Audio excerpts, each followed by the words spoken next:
tayo sa Amaksa. Dito tayo kakain for lunch. Ayan po ang restaurant. Pasok na po tayo sa loob.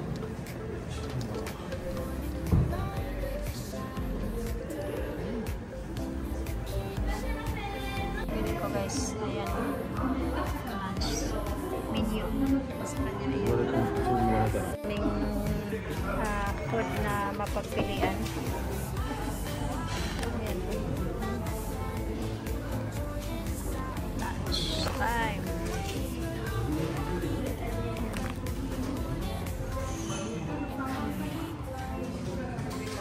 Kamahalan guys. Ayan.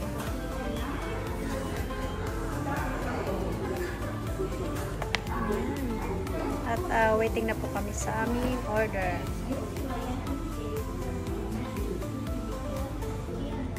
Aming food. Sashimi, shoko, with tempura. Let's go. Let's go muna. Miso shiro. Tempura na sauce, no? Sashimi.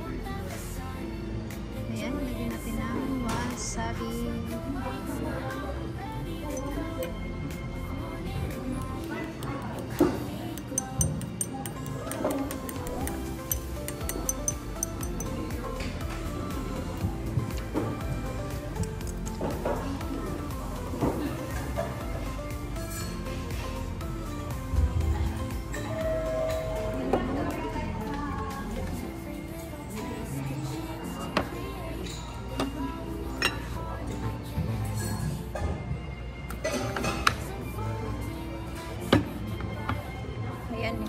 Nilipat ko ang rice dito.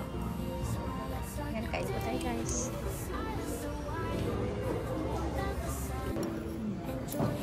Buhan ipa yung kawali.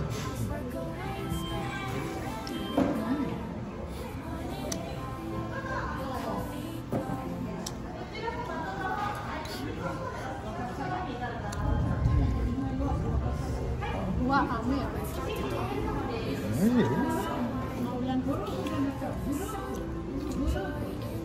Ulan po sa labas.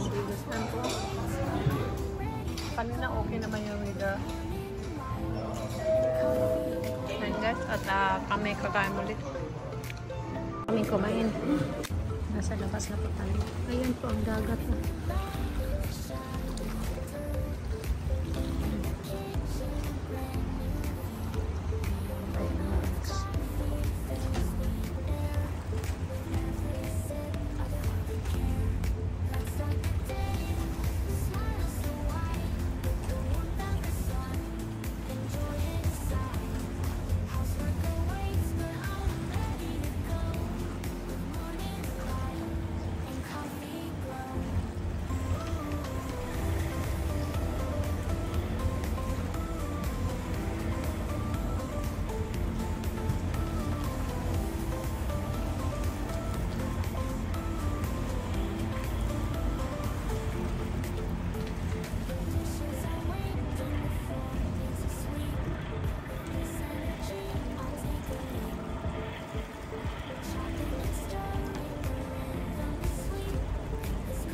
Sa kabilang side, ayan pa ang bundok.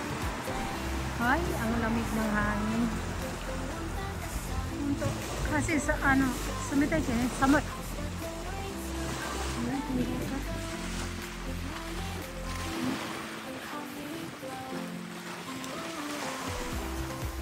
Kami po ay kakalis dito.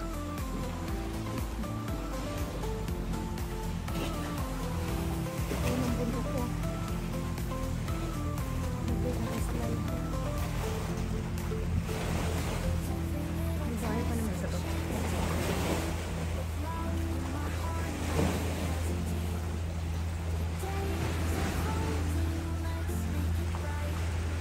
Maalon.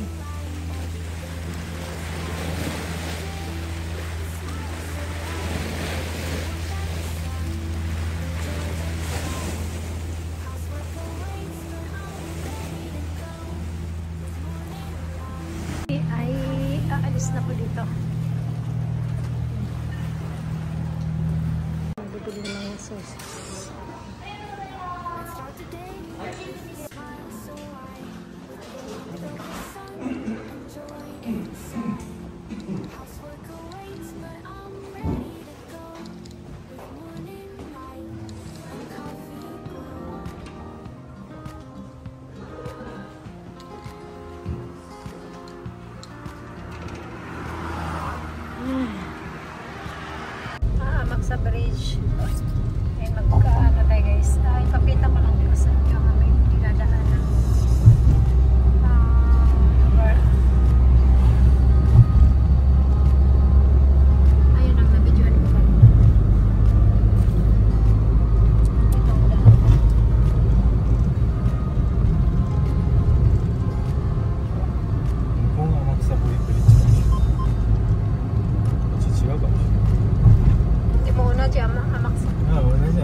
City.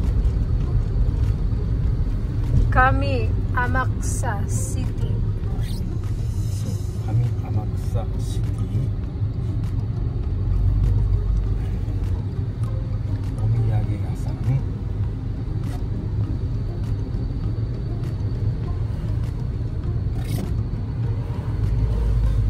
Sa dagat po kami, nag-check kami kung may isda. Kung hindi lang sana malakas yung hangin, magpe-fishing kami kasi may gamit naman kami pamingwit. Kaya lang, malakas ang hangin. Saka tutuloy kaming mag-fishing. So, kailangan din namin umalis dahil wala po kaming pampait. So, ito. At tingnan lang namin yung lugar. Next time, babalik kami dito. Ayun, pagdagat guys. So, kitang-kita yun. May mga maliliit na isda. Kasi, malinaw yung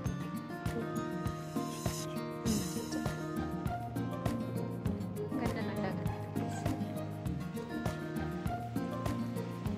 Galing kami ng dagat at bumili kami ng kanina. Mag-fishing sana kami. Then, biglang umuwan. Umulan ng malakas. So, nag-stop na lang kami. At dito ay mabiyahe na po kami. Back home. So guys, dumaan tayo po ng isang bridge. Sayang, ang dami pa namang isda. Ito, nag-ano na siya. Ulak na yung ulan. Pero maya-maya dito, nasa kasi weather na ulan din. So, napag-pasyahan na lang namin. Uwi na lang kami. So guys, pabili na po tayo.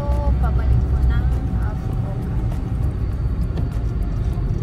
Kaming dito, mandarin. At bumili na kami ng dalawang supot. Tig 500 yen lang po. Madami siya. Famous pa dito guys sa mga. Oh, Sikan. Ayan o. Beacon Station dati po. Po guys, ang nabili namin na mandarin. At ang tamis po talaga niyan sobra. Ayan po, at madami na pong bawas nito dahil kumain na po kami ng siguro tag-pitong piraso. Ayan po guys, napakatamis ko na nabili ng mandarin. At dito na po magtatapos ang aking vlog. Maraming salamat po sa inyong suporta at panonood ng aking mga vlog. Thank you everyone for watching. Thanks for watching.